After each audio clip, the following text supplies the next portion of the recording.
যেমন গায়ের মুকালিদ নামাজহাবের দল, ওয়াহাবি দেওবন্দিদের দল, এরা মিলাদ এবং কিয়ামের খুব বিরোধী। এরা বলে কোনো হাদিস শরীফের মধ্যে লেখা নাই মিলাদ এবং কিয়াম, নবীকে দাঁড়িয়ে সালাম পাঠ করা, জুলুস করা, কোনো কেতাবে লেখা নাই। তা আসল কথা, ওরা লেখাপড়া খুব ভালো করে শিক্ষা করে না। গায়ের মুকাল্লিদদের 2-3 বছর পড়ে চলে আসে, অত মৌলবি হয়ে গেল। এখানে দেখেন বড় বড় মুফতি আছেন, এখনো মুফতি আলী হোসেন আছেন, মুফতি আজমল হোসেন সাহেব আছেন, এখানে মুফতি জোবাইর সাহেব আছেন, আরো দেখেন হাফেজ সাহেব আছেন, আরো অনেক বড় বড় ভালো ভালো মুফতি সাহেব আছেন, আর একটা মুফতি সাহেব আছেন। অনেক মুফতি সাহেব উপস্থিত হয়েছিলেন।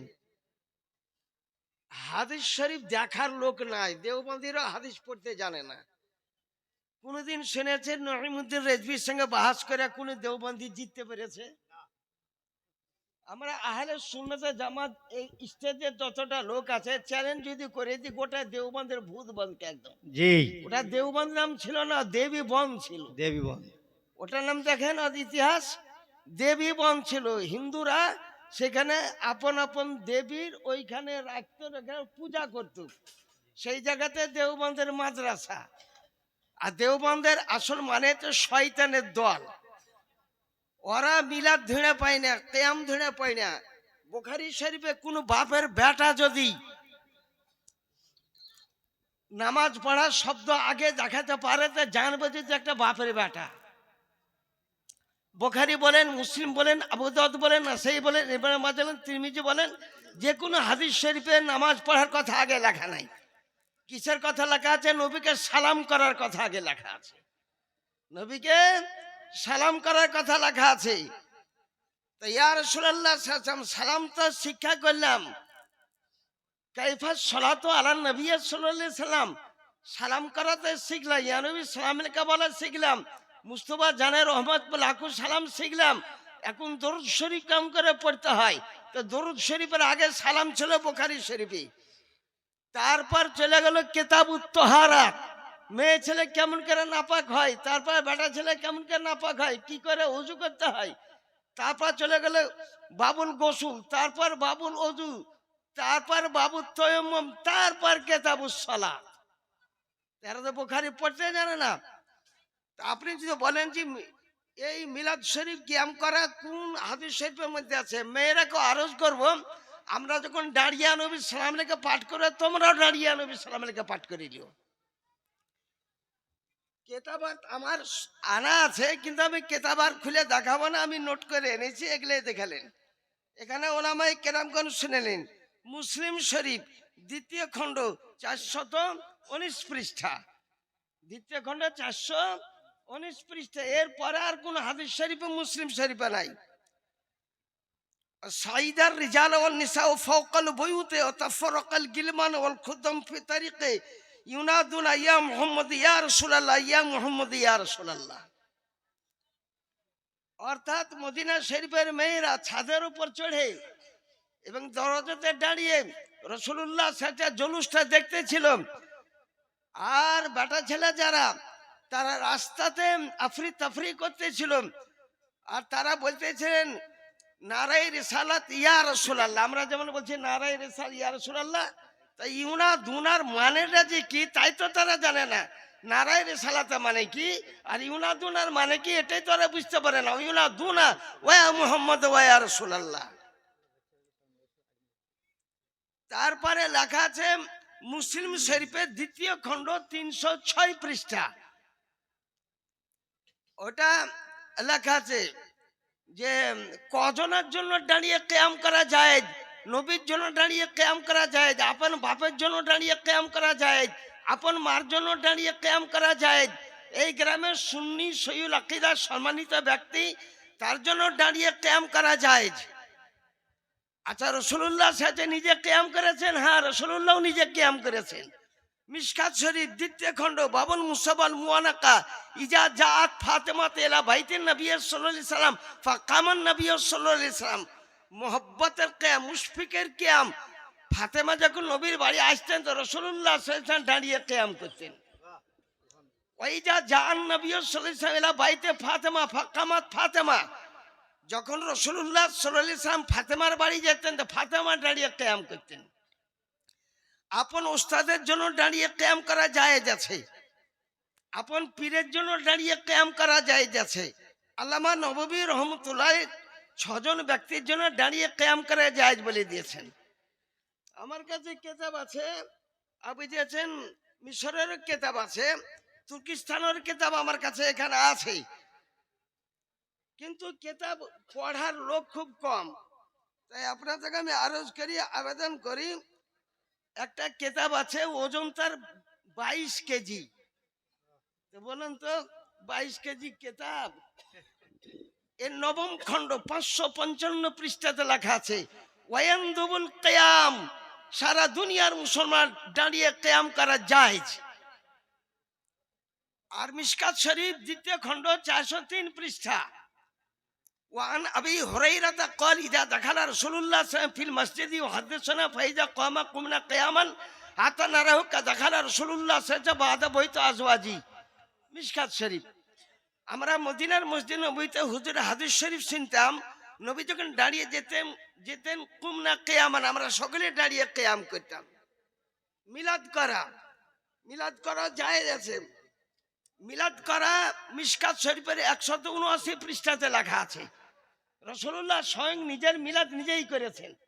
যারা বলে যে আল্লাহ নবী কি করেছেন, এই প্রশ্নটাই বেশি। আল্লাহ নবী নিজেই নিজের মিলাদ নিজে করেছেন। মদিনা শরীফে যখন গেলেন তো সাহাবায়ে কেরাম বলে রাসূলুল্লাহ সাল্লাল্লাহু আলাইহি ওয়াসাল্লাম তিনি রোজা রাখতেছেন সোমবারের দিন। সুয়েলা রাসূলুল্লাহ সাল্লাল্লাহু আলাইহি ওয়াসাল্লাম আন সাওমি ইয়াউমিল ইসনাইন ফাকালা ফিহি বুলিদতু ফিহি উনজিলা আলাইয়া ওয়াহিয়ুন। মদিনা শরীফে যখন গেলেন হুজুর সোমবারের দিন রোজা রাখতেন। বলে আপনি সোমবারের দিন প্রত্যেক সোমবার রোজা রাখেন কেন? বলে ওই তারিখ আমার মিলাদ হয়েছে, আর ওই তারিখে সর্বপ্রথম কোরআনে কারীম নাযিল হয়েছে, তাই নিজের মিলাদের খুশিতে আমি নিজে রোজা রাখি।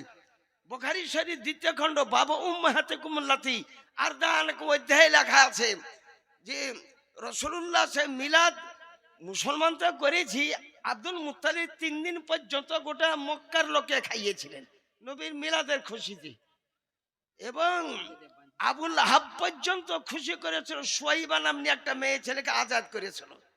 আবুল আহাব গলগলা কাফের, আবুল আহাব পাক্কা কাফের, মুরতাদ আবুল আহাব। কিন্তু আবুল আহাবকে জিজ্ঞাসা করলো তার বংশের কোন ব্যক্তি যেন আব্বাস রাদিয়াল্লাহু তাআলা আনহু স্বপ্নে দেখলেন কেমন আছো, বলে খুব অসুবিধাতে আছে, আযাবে আছি। কিন্তু সোমবারের দিন নবীর জন্মের খুশিতে একটা সুয়াইবা নামনি মেয়েকে আজাদ করার কারণে আল্লাহ রাব্বুল আলামিন ওই দিন একটু শান্তি আমাকে দিন। এটা বুখারী শরীফে লেখা আছে। তাহলে আপনি বুখারী শরীফকে শুনতে পেলেন, মুসলিম শরীফ থেকে শুনতে পেলেন, মিশকাত শরীফ থেকে শুনতে পেলেন। ওদেরকে আমি চ্যালেঞ্জ করতেছি, আমরা উলামা আহলে সুন্নাত জামাত মিলাদ আর কিয়াম যদি পৃথিবীর কোন কিতাবে তুমি না যাই দেখাতে পারো, তো জানবো যে তুমি একটা বাপের বেটা, তুমি একটা মৌলবীর বেটা, মাওলানা। অতএব যে কোনো ব্যক্তি ইন্তেকাল করলেন তার জন্য আপনি মিলাদ করবেন, ফাতিহা করবেন, দাঁড়িয়ে কিয়াম করবেন। আর আপনি 4 দিনে করুন, 40 দিনে করুন, এটা জায়েজ আছে, এতে কোনো নিষেধ নাই। দাঁড়িয়ে মিলাদ করা, মাহফিল করা, ইয়া নবী সালাম আলাইকা বলা জায়েজ। বলে ইয়া নবী সালাম আলাইকা কোন জায়গাতে ওরা চ্যালেঞ্জ করেছে? ফতোয়া আমজাদিয়া 4র্থ খণ্ডে লেখা আছে ইয়া নবী সালাম আলাইকা, ইয়া রাসূল সালাম আলাইকা, ইয়া হাবিব সালাম আলাইকা। আফকারে রেজা কিতাবে 306 পৃষ্ঠাতে আছে ইয়া নবী সালাম আলাইকা, ইয়া রাসূল সালাম আলাইকা, ইয়া হাবিব সালাম আলাইকা। দেওবন্দি তোরও কিতাব আমার কাছে আছে। তোর পীর আশরাফ থানভীর পীর, রশিদান গাঙ্গের পীর, কাসেম নানতবীর পীর, খলিল আহমদ আমেরাঠির পীর, হাজি ইমদাদুল্লাহ মুহাজির মাক্কি, হাজি ইমদাদুল্লাহ মুহাজির বাক্যে বলে আমি মিলাদ করি, কিয়ামও করি, আর কিয়াম করাতে লুৎফুল লাজ্জাত পাই, আর প্রতি বছর রবিউল আউয়াল মাসে 12 তারিখে মিলাদ কিয়াম করি। অরিজিনাল কিতাব হাফতা মাসার 5 পৃষ্ঠাতে এটা লেখা আছে, 5 পৃষ্ঠাতে। আর শবে বরাতে হালুয়া সম্বন্ধেও ওই কিতাবটাই 7 পৃষ্ঠাতে লেখা আছে যে শবে বরাতকে হালুয়া খাওয়া কি, বলে শবে বরাতকে হালুয়া খানা জায়েজ है। তাই বলেছে আশরাফ থানভীকে জিজ্ঞাসা করলো তোমার পেট কেমন করে চলতো, তুমি তো ফকিরের বেটা, অত বাপের পরিচয় আজ পর্যন্ত কেউ বলতে পারবে না। আশরাফ আলী থানভীর বাপের নাম কি? মেলা আমরা জিজ্ঞাসা করলেন যে আশরাফ আলী থানভীর বাপের নাম কি, তার বাপের নামই ধরে পাওয়া যায় না।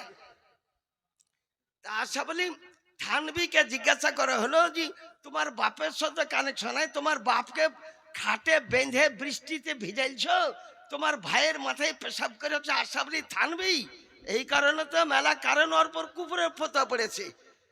তা তোমার পেট কি করে চলতো, সংসার কি করে চলতো? बोले की करबो, कानपुर में रहता था, वहाँ मिलादार क्याम करता था।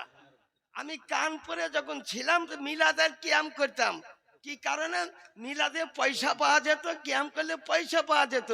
যদি মিলাদ ক্যাম্প না করি তাহলে মসজিদেও থাকতে দিবে না, বেতনও দিবে না। তাই আমি কানপুরে আমি মিলাদ করেছি, ক্যাম্প করেছি, সেই পয়সাতে আমার সংসার চলতো।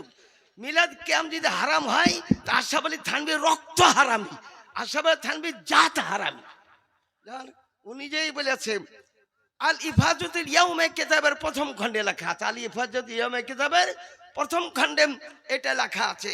রশিদ আহমেদ গাঙ্গুহিকে জিজ্ঞাসা করলো কিয়াম করা চলবে কি চলবে না?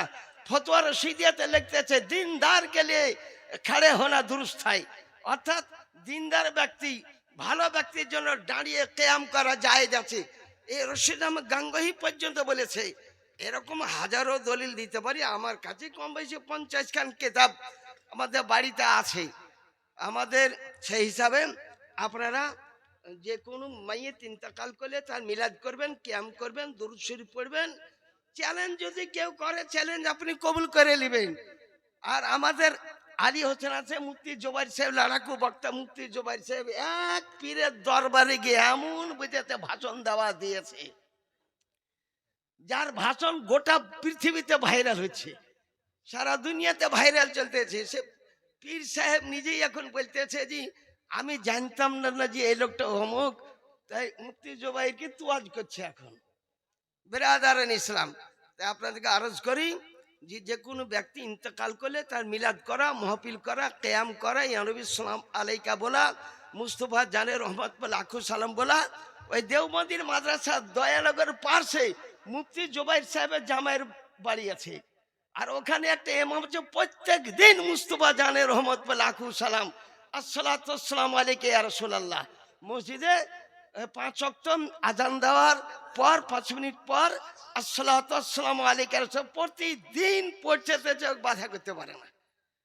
তাই এরকম কনফারেন্স যদি আর 2-4টা করা যায় ওদের মুখ বন্ধ হয়ে যাবে। ওদের কোনো এমন একটা মৌলবি নাই যে আমাদের সুন্নি মৌলানার সাথে পাল্লা করতে পারে। যেমন মসজিদের ভিতরে আজান দেওয়া চলবে না, মসজিদের ভিতরে কোনো আজান দেওয়া চলবে না, জুম্মার আজানও চলবে না, 5 ওয়াক্ত আজানও চলবে না। এলিয়ে বাহাস করে ওই ভগবান গোলাম থানাতে বাহাস করে পরাজিত হয়ে গিয়েছে, বুঝলেন, ওরা পরাজিত হয়ে গিয়েছে। তাই ওই আমরা আহলে সুন্নাত জামাত সম্বন্ধে অত্যন্ত ভালো করে বুঝালেন মুফতি জুবাইর সাহেব। আর ইনশাল্লাহ আরও যদি অন্য জায়গাতে আবার কনফারেন্স আমি আলী হোসেন সাহেবকে বলবো, মুফতি জুবাইর সাহেবকে বলবো যে এই মাঝে সাঝে বছরে 2-1টা করে কনফারেন্স, আমরা কনফারেন্সে টাকা চাই না, কনফারেন্সে আমরা টাকা নিতে চাই না, বুঝলেন। আমরা ফ্রিতে, আমরা সারা বছর জালসা করি, কোথায় কোথায় জালসা করতে যাই। একটা গ্রামের লোকে কনফারেন্স করবে, খরচ আছে, মাইকের খরচ আছে, সব কিছু খরচ আছে। আর একটা কথা এই বুঝেছেন, ভিডিও মিডিয়া আমি করি না, বুঝলেন, ভিডিও মিডিয়া আমি করতে চাই না। লোককে তুলে লাই তো এখন আমি কি করব, বুঝলেন, লোককে তুলে লাই, আমি যে এখানে বন্ধ করতে পিছন থেকে তুলে লাই, এরকম তাজুস শরিয়ার এরকম তুলে লেছে, সবার এরকম তুলে লাই। একজনে বক্তা আমরা দায়ী নাই, মুফতি জুবাইর সাহেব দায়ী নাই, কেউ আমরা দায়ী নাই। যা হোক, এই পর্যন্তই আমি আমার বক্তব্য সমাপ্ত করলাম। ওমা আলাইনা ইল্লাল বালাগ। আসসালামু আলাইকুম। হুজুর, আমার একটা প্রশ্ন আছে कि আল্লাহ তাবারক ওয়া তাআলা যে 99টা আরবিতে নাম আছে, এই নামের ভিতরে খোদা শব্দটা নেই, তো কেউ যদি খোদা শব্দটা উচ্চারণ করেন এতে নেকি আছে না গুনাহ আছে? শুনো শুনো, যে হাদিস এবং কোরআন থেকে হুজুর উত্তরটা দেবেন। বুঝাচ্ছি। যে ব্যক্তি প্রশ্ন করছে জাহিরুল আজহাল, ও একটা গাবিউল বালিদ, ও একটা গাবিউল জেহেন। কোরআন শরীফ কোন ভাষাতে আছে? ইন্না আনজালনাহু কুরআনান আরাবিয়্যান লাআল্লাকুম তাকিলুন। আমি কোরআনকে আরবি ভাষায় নাজিল করেছি। খোদা কোন ভাষা? খোদা তো ফার্সি ভাষা। ওদেরকে জিজ্ঞাসা করে নামাজ তুই দেখা দে, নামাজ শব্দ কোরআন শরীফে।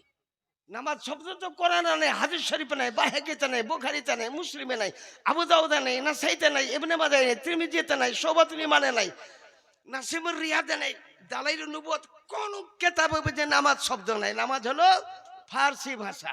ওই ওকে আরবিতে সালাত বলা হয়। তাই লোককে বুঝাবার জন্য খোদার ব্যাখ্যা তাজুস শরিয়া দিয়েছেন। খোদার ব্যাখ্যা ফতোয়া তাজুস শরিয়া দিয়েছেন। খুদ খোদা, যাকে কেউ জন্ম দেয়নি, কাউকে তার জন্মই নিজে থেকে যিনি বুঝেছেন আয়া খুদা, তাকে বলে খোদা। তো ফার্সি ভাষায় খোদা, আরবি ভাষায় আল্লাহ। অতএব খোদা বলা জায়েজ আছে। ওটাই লেখেছে ফতোয়ার কেতাবে, এটা লেখেছে।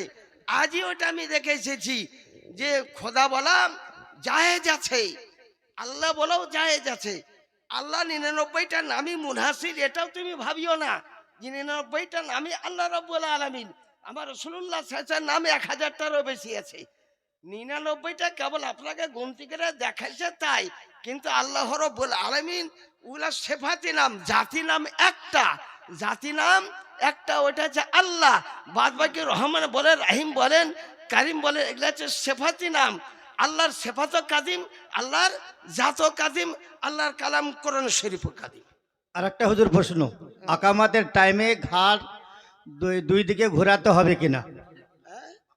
আকামাতের টাইমে ডানে বামে হাইয়াল সালাহ হাইয়াল ফালার টাইমে ঘাড় ঘোরাতে হবে কিনা? তো সারা বাকায়াতে লেখা আছে, সারা বাকায়াতে আছে। হাইয়াল সালাহ বলার টাইমে ডান দিকে ঘুরো, হাইয়াল ফালার টাইমে বাম দিকে ঘুরো। কিন্তু যদি ওর ঘুরতে ভুল হয়ে যায়, না ঘুরে, তাও আজানটা মুকাম্মল হয়ে যাবে, আজানটা তার হয়ে যাবে। বুঝলেন, একামতেও ঘোরানো জায়েজ আছে, একামতেও ঘোরানো জায়েজ আছে। তা না ঘোরালেও হবে, কিন্তু যদি ঘুরিয়া বলে তাও জায়েজ, দুইটাই জায়েজ আছে। যেটা মন যায় সেটা আপনি করেন। আমার আসসালামু আলাইকুম। কেমনটা করে সালাম।